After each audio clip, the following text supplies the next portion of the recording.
Now for your retainer check visits, we like to do these at 1 month, 3 month, 6 month, and 12 month from debracketing.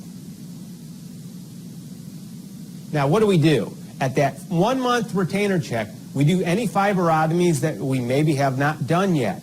Fibrotomies, you can pretty much do at any time that tooth is now straight. So we'll do a lot of them during treatment, okay, while the braces are still on. If for whatever reason you didn't do them during treatment, we do them at the 1 month retainer check visit.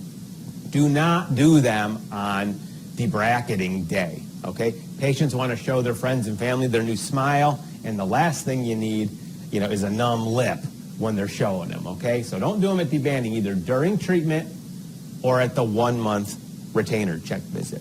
Also very important, double check for any occlusal or incisal interferences, and if present, do an adjustment. Now, if anything is moved at any retainer check visit, first thing, look for retainer compliance. If you're looking at that clear overlay, it should not be sparkling clear. There should be some kind of scratches on them and maybe a hint more cloudy than brand new. Also look for any debonds of the fixed bonded retainer. And if you have them, rebond it.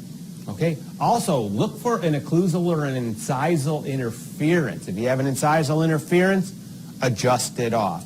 On the occlusion, we want nice solid hits posteriorly with no slides. So if you have any slides, go ahead and adjust those off as well. Also, if you happen to have a tooth that's wanting to rotate on you, you've already checked for the incisal interference, okay, and it's not there, maybe you should have done a fibrotomy on that tooth. Maybe it was kind of rotated and you didn't do a fibrotomy. Well, it's time to do a fibrotomy, okay? If you do all these things I've been talking about, treat to the protocols we've been discussing, removing your relapse factors, you can have fantastic long-term stability on your cases. Now here's a case. She has a ton of rotations on her anterior teeth.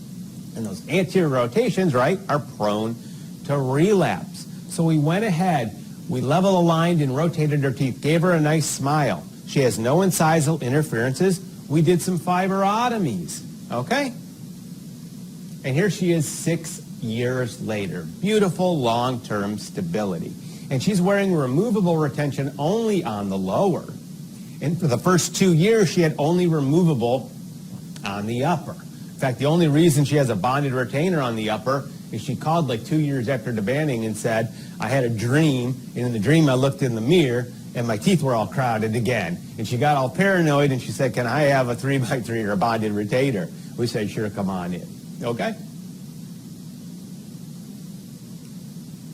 Now, the worst patients for wearing removable retainers are teenage boys and girls, okay? And you can see in this case, we have deep bite. We're moving teeth quite a bit to get to their final destination.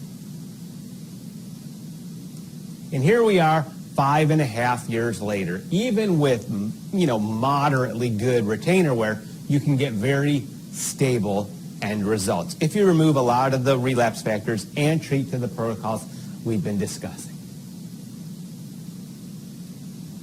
Here's a case that has spacing. She has a deeper bite, a frenum issue. She also has a very rotated lower lateral incisor. And there she is over 5 years later. We opened up that deep bite, made sure we had no incisal interferences. We did a frenectomy, and we did a fibrotomy on her very rotated lower lateral incisor. So you can get very, very stable end results. Here's a case with spacing and a lot of rotated lower anterior teeth. And here she is 11 years later, okay? Again, if you notice, all these patients, except for that one arch, are wearing removable retention, okay? Fixed retainers are not required, but it's a nice option for many patients. Okay, you can get fantastic long-term stability.